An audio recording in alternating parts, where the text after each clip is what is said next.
Welcome back everyone. This is part 2 to our series guide in forward driving in sand and beach conditions. This is a rather long video. We've had to split it up, so part 3 of this one will expand further on this main topic because this is really a core value that's really important. So it is rather long, apologies for that. Now if you've missed part 1, which goes through tyre pressures, tyre and forward drive mode selections, there'll be a link in the description below. Go check that out. We will touch up on some of those as we continue throughout, but it's really important that you look at that, specifically those tyre pressures we touch on. In this video you'll see some of the subheadings that will be coming up on the screen. That's what we'll be covering in this section of our next part, and a few of the topics that we'll be looking at going forward. So we're doing just the recording of this again just because of the audio on the last one wasn't as flash hot as I would like. And if you haven't already, I do encourage you to subscribe to our channel if you like our content. It helps grow the channel and helps us continue to produce videos around education, review of forward drive products and our trips away as well. So if you haven't subscribed, hit that subscribe button and give us a thumbs up in a comment if you have anything that you'd like to add to this or like to see in our future videos. In addition to this, we'll have a couple more review products coming up soon. Just got in this product, the bogged out equipment that's come in, so I'm going to be testing it out soon. So that's a new video that will be coming out very soon, as well as looking at washing and protecting your car from the forward drive specialist. We've got some products there that we're doing a video review on, so they'll be coming up soon. And I want to say a big thank you to our Patreon supporters. We had a new one jump on board recently, so big thanks to that. And if you want to check out our Patreon, there'll be a link in the description below for this one. You'll see there's a lot of benefits to it if you join up, but more importantly it just helps this channel out and helps us produce these videos. We're getting stuck into the core today. In part 2, what we're looking at is basically this driving on the beach, understanding the areas to drive. I've just been handed an urgent and horrifying news story. And I need all of you to stop what you're doing and listen. I had to leave that there. Just leaving that there. It's quite humorous. Now, the reason why we do this, and yes, beware tides. The reason why we do this is because we don't want to end up in situations like this. So the best way we can avoid mistakes and accidents and damage to our vehicles is if we know what we can to avoid these mistakes. So the knowledge is what we're trying to aim for here. So that's the principle behind this series in total, and also what we'd like to get across. So for example, driving through salt water isn't the most fantastic idea to do, which is why we're looking at products to help make sure your vehicle does not end up like what you see on screen. So there is that is part of this. We want to minimise those. So you're going to get salt regardless when you're on the beach. That's part of the product. That's part of the forward driving when you go on the beach. So we look at products that may help around that. So that'll be something we're looking forward to in next future videos. So let's get started and stuck into this sort of stuff. If I disappear off the screen, you'll know why. It's just so that I don't interfere with the content that comes up. So if that happens, understand that. So this is Preston Beach, and where the arrow is pointing, this is what we can say normally is our main route line. This beach here is a bit wider, so you've got a lot more room to work with. The trailing vehicle is filming me. I'm in front of it at the moment. It's sitting basically in my tracks that I'm in, and the reason we follow somebody else's tracks or we sit in somebody else's ruts that they make is because they've firmed up that sand, and now you can see them travelling basically inside the marks that I'm making. And if they deflate their tyres like they should be doing, then you'll find that they'll firm up that sand nice and easy without corrugating it. So sometimes that main line up the top can get rather corrugated because of the fact that people don't deflate, which is a really bad thing to do. So if you're deflating it, you'll generally get nice smooth lines. Now, the arrow we're looking at here, the blue one, is indicating, you can see the change in the colour of the sand. That's around about because high tide comes up, washes up over that area of sand, and it can firm up that section of sand, and that becomes important as we continue through as to why that's useful. So at that moment we're up at the top. You saw my vehicle come down first. The trailing vehicle will follow down momentarily and jump back into my tracks again. To the left you can see also where the high tide has impacted that sand. So generally when high tide comes in, and I say generally because not all beaches are the same, but the majority is when it gets wet from high tide, that section of the beach is generally a little bit firmer to run in. Now when you are on the beach, it's best to run in somebody else's smooth ruts or smooth track lines, whatever you'd like to refer to it as. I use some of those terms interchangeably.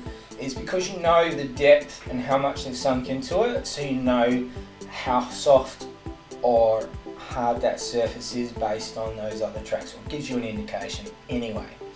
So this line here that is indicating, as we'll discuss, is how there's a difference between the top line where this red area you can see that's pointing towards the very top is very distinct. You can see that's the main line that most people run across. This is at White Hills. So White Hills, you've got sections where the beaches are a lot smaller, so you don't have as much as like Preston that you run on. And where this arrow is at the moment is pointing to the section between that top line and where the seaweed section starts, which is generally where your high tide mark finishes. That section is generally, and I say generally, the softer section of your beach that you will find. So you'll find your rat line's generally firmed up because everyone travels on it. The section just below that, between that and the high tide mark, generally is where the softest portion of the beach is because not many people travel on it. And I'm circling this area here is just to indicate that that is a nice area to turn around in, because you can actually come off the track slightly with the momentum you're already on when you're on that track and start your turn out wide. And you can see how we've circled around and then we're parked facing upwards towards the track.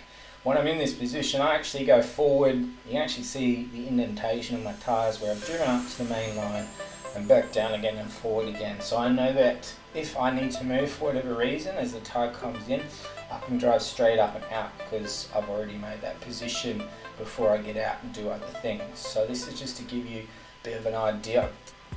This arrow is indicating this is the section of the beach where the high tide would flow in, where it would wet that sand, and as I said, that will generally firm that up. This arrow is showing you the main line, or the main rut line, as it continues up the beach all the way around the corner. So these ones are just to show you this vehicle's travelling behind the beach in a main line. It can be down the bottom where the beach was, but it's good if you can travel outside of tide marks just in case something happens. Now this is from Willabinga. It's nice drone footage, and this is my car we're driving at the moment. I'm driving up in the top line, which is firmed up. Now you can see from this that most of those tracks, even from above, don't look that deep. So it's actually kind of, in this section of the beach anyway, this is reasonably firm. So you know that based on somebody else's tracks, how you can generally get a sense for how firm a beach is if there's tracks there. And when you do a turnaround like I've just done here, I turned out into the harder section that I know that's right there, that's hard rock area. Then I've done a turn, but you can see how much sand gets churned up through the process of turning. So it digs in, and that's what we want to avoid, and that's why we try and pick our places for that. And you can see I'm travelling at the moment in the area where the high tide would have set and firmed up that sand, and I'm gathering up the momentum to come off the beach because this section just where I am now was a little bit soft as you come off, so you get a little bit of speed to get up off the beach. You'll find a lot of beaches are like that where there is an exit and it's usually quite a soft, and we will have a few examples that come up which will show you that. And then there are generally sand tracks that sit behind beaches and so forth that we use as well. So here's an examples of this one was deliberately done because it's a common scenario that I often see others run into as well. where you try and come off the beach and you're trying to get up onto the main rut line itself, but you don't quite make it up for whatever reason that may be. You don't want to do what this is doing, which is continually spin your wheels, because that'll just dig you in deeper. So that's not what we want to do. What we want to do is, as soon as we stop, reassess if we need to deflate tyres further, which would be your first step, or if you can't, just reverse straight back, use gravity. And then, as you can see here, I reversed right back down my same tracks, got on firmer ground, used the momentum that from further back, got through the soft stuff and got up onto the main line. So in that example, that's how I would get out of that situation. So if you're on an angle, use gravity to your example. Now this person here is, oh no, yeah, very bad. You can see this one has, this is a Tim's thicket. So this has a top line up there to the right. The green arrow is pointing towards where the gentleman in the grey ute has got stuck. Now, for some reason, he's turned off the main rut that you can see right there, which is firmed and compacted, even though it is quite deep from the amount of cars that are going through. You can see how people are bottoming out on it by shaving some of that sand. But he's turned off it, and you can see how deep he's actually sunk in as he's turned off it. And he's tried to continue forward to the point that he's got himself stuck. And they've been trying to recover this vehicle for quite some time before I even arrived. He was getting assistance at this stage, so I didn't need to be involved in that. But this was a great example to look at as a way of addressing some of these things that you might want to try and avoid doing. You can see they've been recovering it multiple times here, using tracks, digging it. You can see how much he's buried it by the fact that he's dragging his diff and back of his car through it. It's just not a good idea. They've dug holes trying to continually go upwards. Upwards is not your best plan in this, because you're fighting gravity as well. So in this scenario, make sure if you buried this deep, it's not the best, it's not ideal. You would hope that you would have stopped before this point, but if you are buried that deep, you would think about making sure you got your right tyre pressure set. And then in this example, I would have used gravity and gone backwards, not forwards. And this is also a really bad example of a snatch strap. I've left this because this just shows you this is not how it should be done. There's lots of people out in the open. If that breaks, there's going to be something wrong. He ends up turning it. It's not turning in the right directions and so forth. And I took this picture also to show you that he didn't bother to deflate his tyres. The circle here shows you that how deep he's sunk in when he's got down. This picture was from later on, where other people were taking that same line and it got through that soft stuff, kind of got stuck, but they've reversed back like I mentioned and gathered speed and gone through it and got up onto the top line. So all that was needed was those sort of changes, as well as the fact those people had deflated tyres. So that makes a big difference. Here's another example, same place. Later on, this guy has tried to turn his vehicle around here. At this point where the photo was taken, he was spinning his wheels, but he realised he wasn't going anywhere, so he stopped, he got out. You can see how much he's digging in to actually get the turn. He's realised he hasn't deflated his tyres, he deflates them further, which is what your first step should be. And then once he's done that, he has managed to get out. Now this example here is, so for example, you stop on the beach in an area that was really soft, or for this one we did it deliberately where we just slammed on the brakes, and you'll generally end up in a position where you dig into the dirt, into the sand, and you may find that you can't go forward. And so what we're going to do here is just a process of going forward and back and reversing over our own tracks and firming a section of that beach up, and then gathering momentum to get out through that soft section with a little bit of power. Not just going nuts with sending it, but firming up your beach section by rocking the car a little bit, firming it up, getting enough space so that you can then power out and get out of the soft section. Once again, highlighting tyre pressure is important. As I say in part 1, every beach is different, so you adjust your tyre pressures according to the surface of the beach that you're in. Like for this particular beach, I would run at 20 because I know this one quite well. as I mentioned, other beaches. Here, Yeager, this is another example.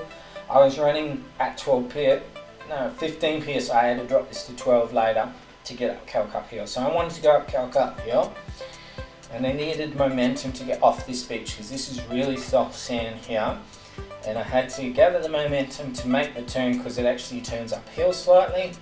As you'll see, this is really soft sand, and as I start to turn, you'll see all the sand's flicking out the side, and then all of a sudden you'll start to notice I'm aiming towards where this arrow is. It's hard to see, but that's the exit. As I'm turning into the exit, it was too sharp without enough momentum, and I stopped. So I attempt to reverse it, but I missteer here, and you can see directly right there, bad mistake. That's me making a mistake where I've turned the tyre that way, and all of a sudden the car's gone sunk into the sand. So I've deflated my tyres once again here a little bit further, reverse straight back down on an angle towards the actual ocean. So I'm using gravity to help me back down, then got back up to the top, made the turn without any issues. So once again, sometimes tyre pressures are really a key to get out of a lot of scenarios, as well as using forward low and stuff like that when you can use it. Now this is an example of coming down a hill or a dune where you're allowed to be in hills and dunes, and this one we're coming down a dune, and now watch the vehicle in front. For whatever reason, he's either missteered or the car's gone to the side. Fortunately, he's done a wise thing here. He's stopped. He's misaligned himself on the downhill slide, so he stopped. This is a good move because the last thing you want to do is continue that, because it's quite easy to roll your car at that point, and then you steer into the hill to then correct that mistake or correct that situation. And he did this perfectly. He stopped, reassessed, directed himself down in the direction of the hill, and continued going down, which is exactly what you'd want to see. So that was really good examples of getting out of those situations yourself using the techniques and the knowledge. So part 3 will be continuing with further examples of scenarios that are a little bit more in depth, looking at dunes and when you shouldn't be in dunes, common issues and stuff. Also want to say a big thank you to our Patreon supporters again. If you'd like to look into that, link in the description. If you like the video, please hit the likes, thumbs up and subscribe, helps us out immensely, and I will catch you on our next video. Thank you.